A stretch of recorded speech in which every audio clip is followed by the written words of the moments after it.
Chairman, on October 22nd, 2020, just 2 weeks before the most important election we have, election for President of the United States, then candidate Biden said regarding his son's dealings with foreign companies, quote, "Nothing was unethical. My son has not made money from Chinese business interests." Now, there are 4.8 million reasons why that statement was not accurate. And how do we know?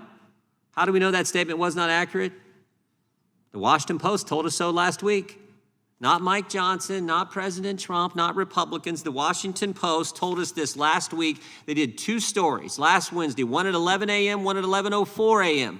Two 8-page stories, 4 minutes apart, confirming what we already knew. The laptop was real, the eyewitness was real, the emails were real. The only thing fake 18 months ago in the run-up to the presidential election was the news.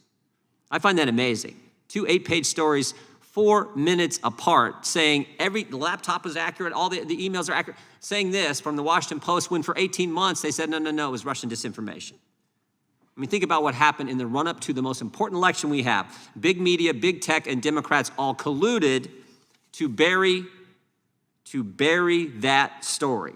Something I think the American people would have liked to have known a little something about as they went to the polls to elect the commander-in-chief. And they were joined it wasn't just big tech, big media, and Democrats telling us something that wasn't true.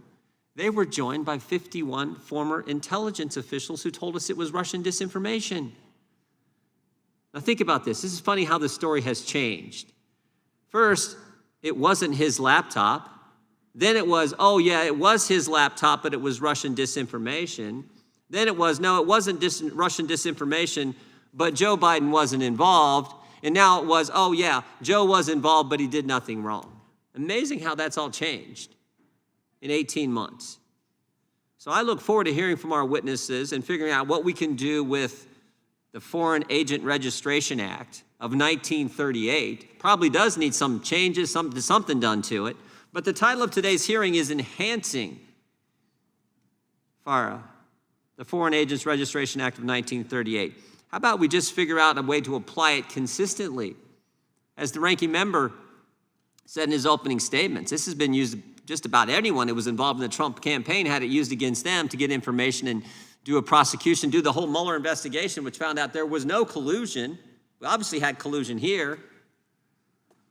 Maybe it does need to be applied, at least in a consistent fashion, to Hunter Biden. We know Hunter Biden took millions of dollars from the wife of the mayor of Moscow. We know he took millions of dollars from energy companies in Ukraine and millions of dollars from companies in China with ties to the Chinese Communist Party, including, as the ranking member mentioned, CEFC, which paid him $4.8 million in 1 year's time. Should Hunter Biden have registered under this act? Why didn't he register under this act? Why is the Department of Justice being inconsistent? At least that's what it seems. When, as the ranking member said, only 7 people were prosecuted between 1966 and 2016, and then, shazam, they started using it against everyone associated with President Trump's campaign, it seemed. So this is important. The chairman of the committee just said, we're not here today to discuss individuals. But I do think the American people would like to know the truth about this story and why it was kept from them, kept from we the people, prior to, as I said before, the most important election we have in this nation.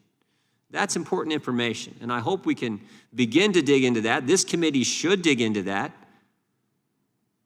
We should be all about making sure the American people get the truth and not have, as I said before, big tech, big media, Democrats, and 51 former intel officials tell us something in the run-up to the election that was not accurate. With that, I yield back.